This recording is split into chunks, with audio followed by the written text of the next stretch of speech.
আজকে আমি যে টপিকসটা পড়াবো সেটা হচ্ছে একেবারে ক্লাস 10 মাধ্যমিকের খুবই ইম্পর্টেন্ট একটি বিষয়, ভৌত বিজ্ঞানের চলতরিৎ যে অধ্যায়টা আছে সেই অধ্যায়টা শুরু করতে গেলে প্রথমেই যেটা জানতে হবে সেটা হচ্ছে আধান। কি জানতে হবে? আধান সম্পর্কে আমাদের জানতে হবে। আসলে এই আধানটা কি আমরা জানি। আমাদের আধান সম্বন্ধে যদি জানতে যাই, প্রথমে যে বিজ্ঞানীর নাম আসে তার নাম হচ্ছে বেঞ্জামিন ফ্রাঙ্কলিন।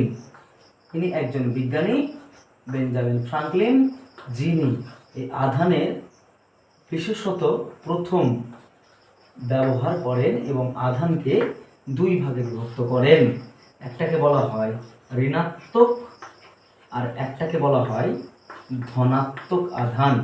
আমরা যদি এমনি মাইনাস একটা পজিটিভ, এটা নেগেটিভ চার্জ আর একটা পজিটিভ চার্জ, এই দুই ভাগে ভাগ করলেন বেঞ্জামিন ফ্রাঙ্কলিন। এবার আসল বিষয় হচ্ছে যে আধানটা আসলে কি সেটা আমরা জানবো। তা আধান হচ্ছে বলা যেতে পারে যে কোনো একটা বস্তুর মধ্যে, কোনো একটা পদার্থের মধ্যে বা কোনো একটা পরিবাহীর মধ্যে যদি তড়িৎ পাঠানো হয়, যদি কি পাঠানো হয়?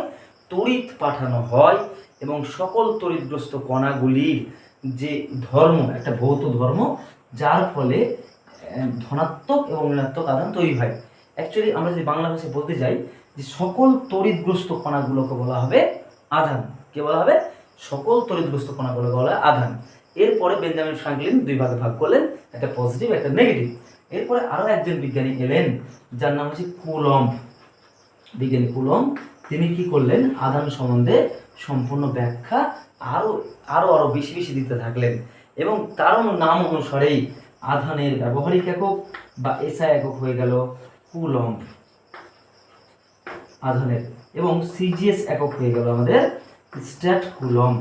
এছাড়াও আরো একটা নাম আছে স্ট্যাট কুলম্বের, তার নাম হচ্ছে ইএসইউ অর্থাৎ ইলেকট্রোস্ট্যাটিক ইউনিট। এই অবধি কিন্তু আধানের ব্যাপারটা ছিল। তা আমরা শর্টকাটে আরো একবার বলতে পারি যে সমস্ত তড়িৎগ্রস্ত কণাকে বলা হয় আধান, যেখানে আধান কিন্তু দুই ভাগে বিভক্ত করেছেন কে? Benjamin Franklin. আমরা ক্লাস 8-এ পড়েছি এটা, তবু একবার রিভাইজ দিয়ে দিলাম।